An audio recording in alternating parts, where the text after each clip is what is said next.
Good afternoon and welcome to one of the dynamic components of the new cardiovascular imaging. This is a feature that's going to be persistently seen in many of the articles. It's my pleasure today to introduce Dr. Robert Moss and Dr. John Webb from the University of British Columbia and Dr. Bill Stewart from the Cleveland Clinic Foundation. We have three pioneers which are spanning the field of interventional percutaneous valve implantation and echocardiography, and their topic is going to be a discussion of the role of echocardiography in percutaneous valve implantation. My name is Dr. Chandrasekhar. I'm one of the associate editors of the JACC Cardiovascular Imaging. Welcome. Dr. Moss, tell us about your paper, which we found very exciting, and what did you show? Well, in our paper we set out to really determine what the role of echocardiography was in percutaneous heart valve implantation. So primarily we're interested in how it assists us in patient selection and how we can evaluate outcomes with this technique, with echocardiography, but perhaps most importantly we looked at the role of echocardiography, particularly transesophageal echocardiography, in assisting the interventionalist to deploy the device. I think our paper sort of showcases the collaborative role between the interventionalists and the echocardiographers at our institution in pushing forward this new technology. Dr. Webb, what did you find and why is it such an exciting paper? Well, you know, I think initially with percutaneous aortic valve implantation and transapical for that matter, there have been many issues in terms of implanting valves, including appropriate sizing, appropriate positioning, and management of complications, as well as paravalvular insufficiency. And all of these things, I think, are tremendously benefited by close cooperation with echo. And we routinely do, of course, transthoracic echoes for screening purposes and measurement purposes before the procedure. We routinely do transesophageal echo during the procedure, which we found very, very helpful. Clearly a learning curve there, but very, very helpful, I think, in terms of improving our results. Dr. Stewart, you wrote an editorial for the upcoming issue. What did you find exciting about the paper, and can you just take us through the role of echocardiography before, during, and after a percutaneous valve implantation procedure? Well, the Vancouver group clearly has a great experience with taking care of patients with percutaneous valve replacement, and they've learned, as is clear from their paper, that it's very useful in all of those phases. And in particular, it's useful to design the procedure and as well to assess its success. And during the procedure, the process of placing the valve in exactly the right place, exactly with the annulus of the patient in the mid or to upper portion of the crimped valve, for example, and then immediately on expansion of the valve to look for aortic regurgitation and look for the proper placement of the valve. Those are very important monitoring things that are very similar to other procedural echocardiograms that have been used elsewhere. You had a number of patients where after the procedure, initial part of the procedure, echo kind of showed you something which made you go back and dilate.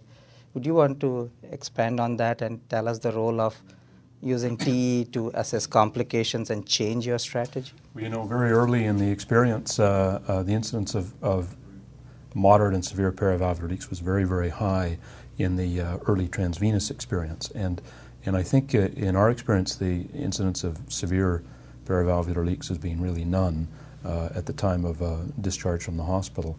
And this really relates, I think, to a better understanding of the positioning of the prosthesis within the aortic annulus.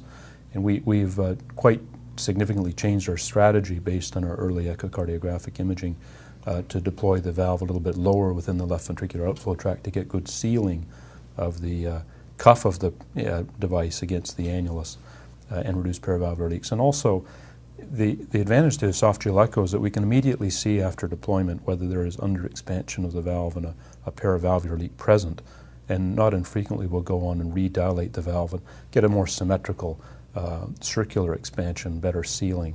So I think that in terms of positioning, there's been tremendous value, and that has reduced paravalvular leaks because of accurate positioning, and also in terms of the understanding of redilating the valve to get good sealing.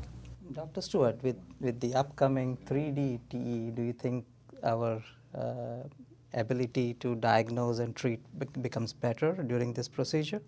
Yes, I think that's true. I think that the 3D echo, particularly on the transesophageal probe, has, in the early experience, offered some greater ability to see in 3 dimensions, obviously, and to see the medial lateral and the superior inferior aspects of that, to place the crimped valve in the right place, to see exactly where it is, to be able to see in 3 dimensions is of great help. And I think that will be true across other procedures which are catheter procedures as well, even more so. The percutaneous aortic valve replacement, in a way, is an easy procedure because there's kind of only one place it can go. But clearly, 3D echo is going to be very useful in a wide range of procedures, closure of paraprosthetic leaks and mitral repairs for mitral regurgitation. All of those, I think, 3D echo will have a great role.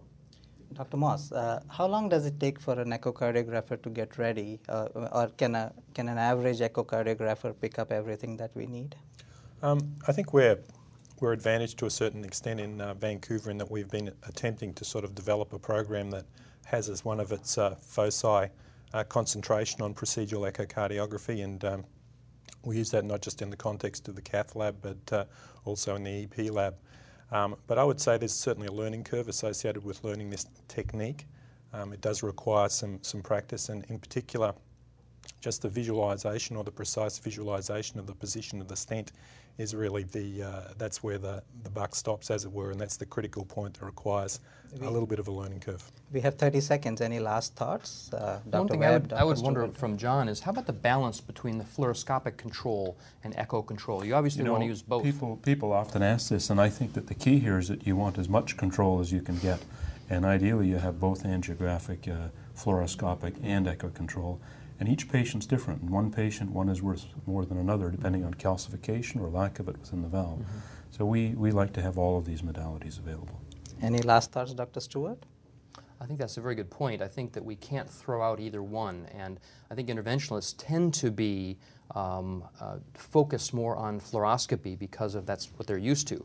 And we learned in the operating room with valve repair long ago that we needed to learn a common vocabulary between the surgeon in that case, and in this case now the interventionalist, and the imager, so that development of cooperation and working as a team is very important. What do you think, Dr. Moss? I agree. I'd just like to add my agreement, my sentiments to what's already been said. I think the two techniques are very complementary, and in some people the fluoroscopy is more important, but in most the echo is an essential element in deployment of the device. So if I hear the experts, the future is very near, where we can image perfectly and you can place the valve perfectly. Thank you, gentlemen. That was a very useful discussion.